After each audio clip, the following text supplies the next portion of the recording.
பண்ணிக்கிட்டா மத்தியான லஞ்சு சூப்பரான லஞ்சு. வாங்க இயற்கையாகவே சேர்ந்த மாதிரி இருக்குது. சுட சுட சாதம், ஆவி பறக்க சாப்பாடு,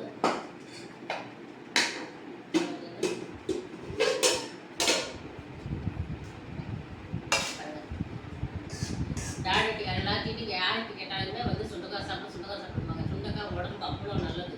அதனால சில பேர் சுண்டக்காயே சாப்பிட மாட்டேங்கிறாங்க. சாப்பிடுவாங்க, உண்மையிலே நல்லது. சுண்டக்காய் குழம்பு, அப்புறம் சின்ன வெங்காயம் நிறையா போட்டு, அப்புறம் அதே மாதிரி பூண்டு போட்டு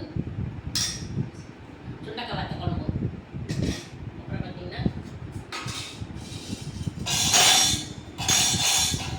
இது ரசம், மிளகு ரசம், அப்புறம் அப்பளம் பொரிச்சு வச்சுருக்குங்க. அப்புறம் பார்த்தீங்கன்னா இது வந்து கேழ்வரகு அடை மாதிரி போடலான்னு எடுத்தேன். சரி அப்பளம் போய்க்கிறோமே அதுலேயே போட்டு எடுத்துக்கலாம்னு சொல்லிட்டு இது வந்து ஒரு சின்ன குட்டி குட்டியாக பக்கடா மாதிரி போட்டுட்டேன். ஏன்னு கேட்டிங்கன்னா எதனால இது மாதிரி லஞ்ச் டைமில் சாப்பிட்றோம்னா பல்லெல்லாம் விரிசல் ஆயிடுச்சுங்க. அதனால நம்ம இயற்கையாக எதோ சாப்பிடணும்னு கேட்டிங்கன்னா இதில் கால்சியம் சத்து அதிகமாக இருக்குன்னு சொல்கிறாங்க. இதுலேயும் கருப்பல் இல்லை.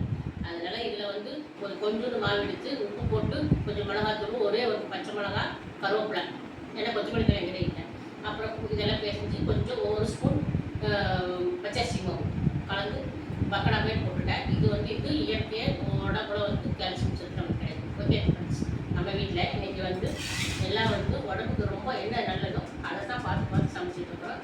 அவங்க ஃப்ரெண்ட்ஸ் சாப்பிடலாம், நானும் சாப்பிடலாம், நீங்களும் சாப்பிடலாம். சூப்பராக தான் இருக்கும். இது சாப்பிட்டு பார்த்துட்டு சாப்பிட்டாது மணியாக சாப்பிட்டு நல்லாயிருக்கும் அப்படின்னு சொல்கிறாரு. வாங்க ஃப்ரெண்ட்ஸ், கேழ்வரகு பக்கடா சாப்பிடலாம். உங்களுக்கு பிடிச்சிருந்தா லைக் பண்ணுங்கள். பாய். சப்போர்ட் பண்ணுங்கள், சப்ஸ்கிரைப் பண்ணுங்கள். பாய்.